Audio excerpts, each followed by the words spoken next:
The calf and hamstring co-contraction might be the most underrated training principle in the game when it comes to prehabbing and rehabbing the knees.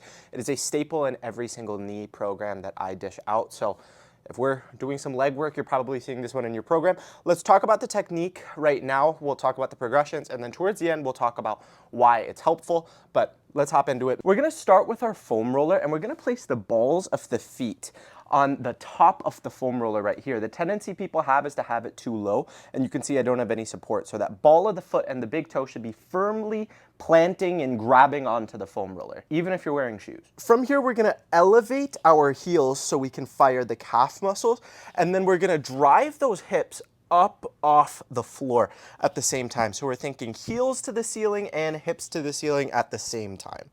If you're doing this correctly, you should feel a good contraction through the hamstring and through the calf at the same time, maybe even tension in the back of the knee. And then we are gonna hold it, but what's nice about this movement is it's very easy to scale it. So if that distance was too hard, I could easily walk the foam roller back. And right here, since the foam roller is closer to my hips, it's gonna be a lot easier.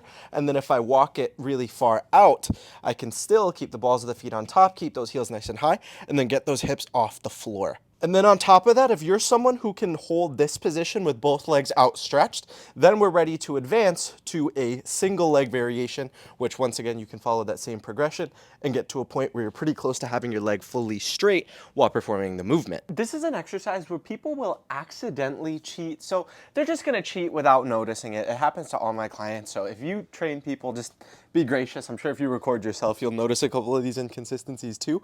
But the thought process you want to be using during this exercise, and really in any isometric, is just having that checklist. The two most important things are having the heels drive up and then having the hips drive up to the ceiling. So as you're kind of moving through the exercise, you should just be, instead of just sitting here and then thinking about how you're gonna smash some food after your workout, I want you to think about, are my heels high enough? Let me think, let me push them up. Oh yeah, that feels good, I can feel my calves firing.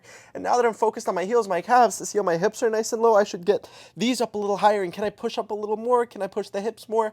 And when you have that kind of thought process, it makes the time float by because you're not actually thinking about how badly your muscles are sore during the movement, but it's also gonna help ensure that you are reaching that peak extension through the ankles and through the hips, which is really going to maximize the contraction in the calf and the hamstring and keep everything nice and stable behind the knee joint. So with the isometric, I always cue people to be playful with the movement. Even if you're starting right here, like right by the hips, to push that as hard as you can and feel those muscles contract as well as you can to really create good tension and strengthen that posterior chain. So that's really it for the movement. Make sure we're scaling by extending the legs out, switching to a single leg variation, or just adding more time on the clock. I will link in the description a video that explains in a little bit more detail how this calf hamstring co-contraction relates to knee dexterity and ACL integrity. The reason I'm putting it in the description is because it's a vertical video. This is a horizontal video. Most of the exercises in the exercise library are vertical videos, but this one has to be horizontal because I'm 6'4" and I have to get my legs out all the way on the floor. There's no way the vertical camera angle is going to see that, so I had to go horizontal. So that's what we're doing. Girls like guys that are 6'4". They also like guys who have a strong calf and hamstring co-contraction. I'm not 6 foot even. I'm shorter than that, but you know, a boy can dream. Bye. Love you.